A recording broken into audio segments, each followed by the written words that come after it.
What's up, guys? It's Brad with TechBud Solutions.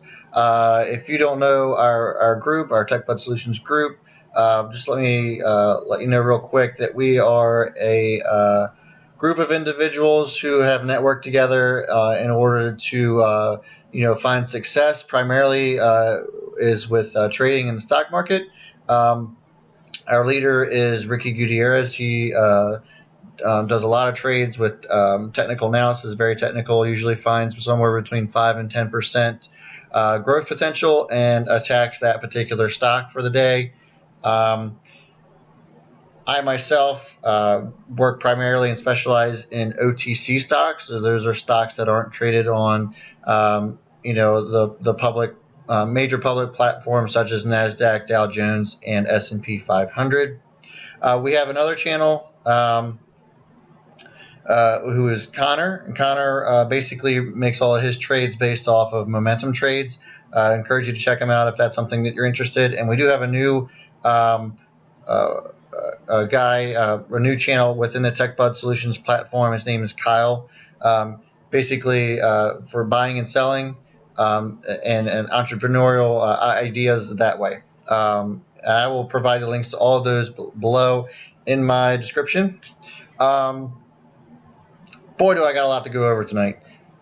Huge day for us in OTCs. We saw one 300% gainer today, one 100% gainer today, a 50 and a 30 on the ones that I called out this morning. Unbelievable. So if any of you got into any one of those today, congratulations to you. The one main one that I'm going to go over is obviously our biggest winner. I will touch on the other ones as well. But for, and if I went over all of them today, this video would be like an hour long. I'm not trying to do that. So let's just go ahead and get into it. So RBNW, boy, this thing has just kind of been going off the last few days, really, and today was just the big one. Today went up, 300%, and if you can see here, it's just been trading real thin here the last couple days. It had a really good rise earlier in the week, and it was starting to trade thin here yesterday, and they made another filing, a 12B filing, and a lot of people probably first thought with a 12B filing, what is it? A 12B filing is basically letting the investors know that they are late with their quarterly reporting. And yeah, technically that's a bad thing, but in the OTC markets, that's basically showing the investor down here that they are still attempting to be a legitimate company, that they are actively working to try and get current. And so they're basically, the filing of a 12B is to let us all know as shareholders that, we're not just slacking here. We're just running into some issues with our accounting, whatever, and we're here to let you know that it's still a work in progress. We're keeping you in the loop.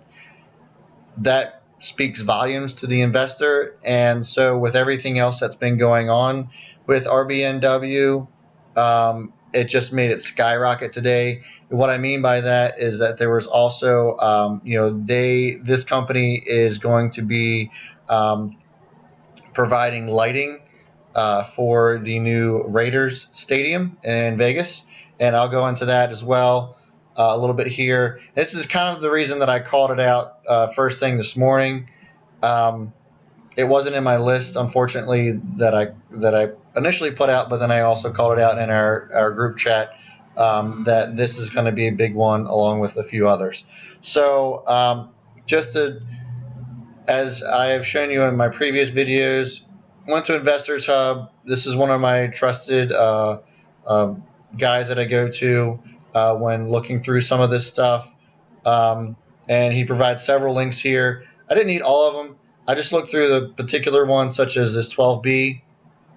Basically, this is a bunch of legal jargon to let us know that they're still working on a 10Q or 10K, and that they're still trying to become current.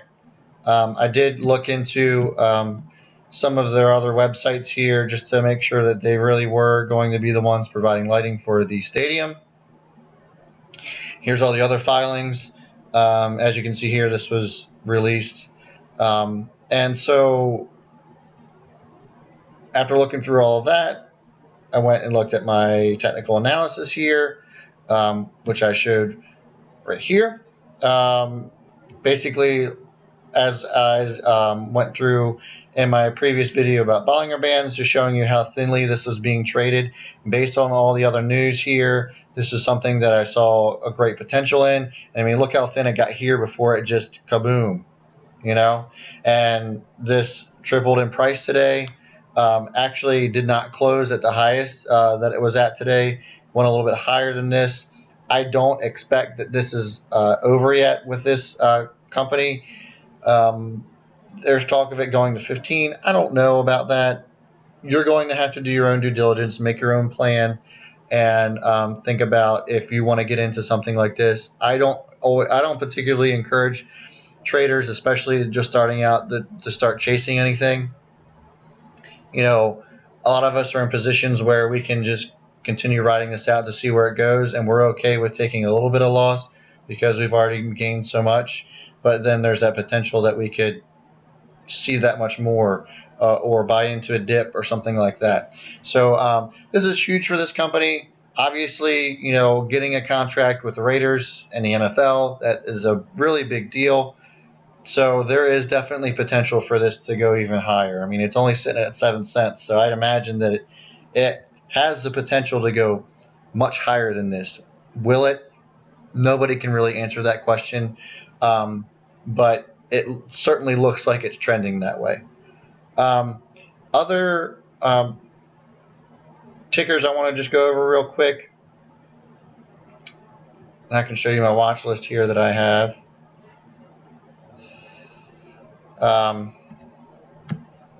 Ones that I shouted out this morning was DDDX. DDDX, there's so much going on with this company as well. Not really much news that I saw that came out with this today, but there's so much potential. There's relationships with Boeing. If you don't know what DDX is, I would highly encourage you to check it out. They are a 3D printing company that have relationships with other large companies such as Boeing, and they are also trying to get current. I honestly believe that if that happens, this is going to be a big deal for DDDX.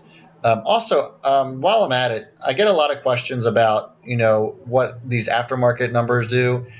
In OTC world, we can't pay attention to this. This is not reliable information. I don't know why TD Ameritrade. I don't know if any other platform. I don't think E-Trade does. They might. But anyway, don't pay attention to these pre and aftermarket numbers. They don't mean anything. It's not like other stocks that are traded on NASDAQ and Dow Jones and S&P 500. They do have pre-market and aftermarket hours. Most of your OTCs, I don't believe any of them really do, unless they get past a certain point. We'll see this. I mean, look at this. This bid is at 0001, and this is at 31 cents. When it was last traded at 12. I mean, use some common sense here, and this is not realistic. This is bogus. I don't know why it does it, but just for your own information, there you have it. Other thing was the other one that I called out this morning, LTSM. They are a company who is deeply vested in the esports world. Had a lot going on with them. Again, I'm not going into all the technical analysis and due diligence with all these just because there's so much to go through. TMXN was another one, went up 50%. So here's the ones that I was telling you about. You know, RBNW went up 300, 50, 100. It was a great day for OTCs today. It just, and for a Tuesday at that. If anybody who's been in my chat group knows that I complain about Red Tuesdays all the time. I don't know what it is, but it always seems like Tuesdays are horrible days for OTC stocks. I always try to chalk it up as just a buying day. But today was the exception to the rule, or my superstition, as I should probably put it. And it was just a great day for all of us. Congratulations to any of you who got into this and did your own due diligence and had your plan set up and made some money today, because there was plenty of it to be made out there. And yeah, so I I am going to be going over some other actual content videos. A lot of people have been asking me to make a level 2 video, which I will be addressing later on this week. I also had some questions on, how to read quarterly report filings, such as like outstanding shares and that sort of thing. I've also had a lot of requests on talking about dilution and outstanding shares and what that means to a company, especially like with reverse splits and that sort of thing. Like why are sometimes reverse splits good for companies and why are they sometimes bad for companies, and how does dilution, or why does dilution hurt or drop the price? And so I'll go ahead and go over all of that in my upcoming videos.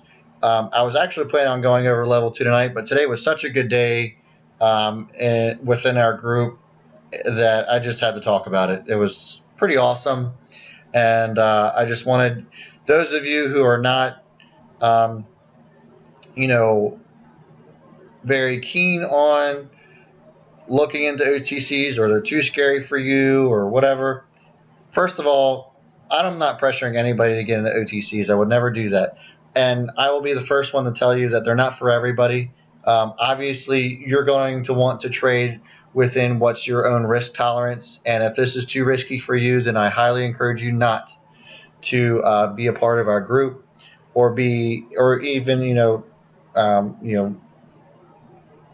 watch any more of my videos if this is something that you're just really not interested in.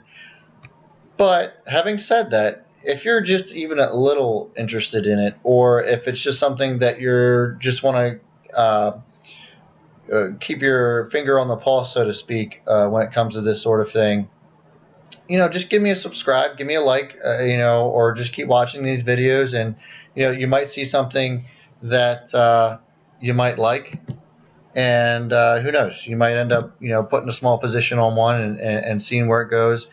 If you do that, obviously, I expect you to do your homework on that before you do. Don't buy into anything that you don't understand or that you don't have a plan for.